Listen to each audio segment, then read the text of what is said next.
Hey e-commerce friends! In this video I want to talk about how to use Google Ads and Facebook ads to promote your e-commerce brand.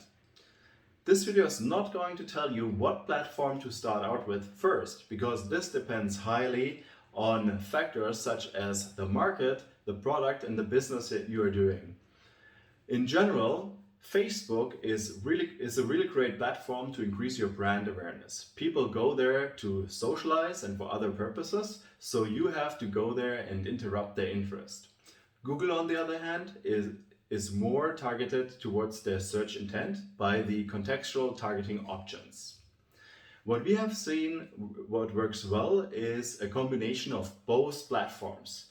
Facebook, on one hand, it goes out there and increases the awareness on the top of the funnel, while Google goes and brings those people back in. So it's like an assistant to Facebook ads. That is really important for the whole customer journey. As more steps you can have, as more touch points you can implement, the more trust you will gain with your customers, and the better the results will be in terms of conversion rate. If you want more tips like this one, then please feel free to go our website at wonderheads.agency and subscribe to our newsletter. Until then, talk to you soon. Bye.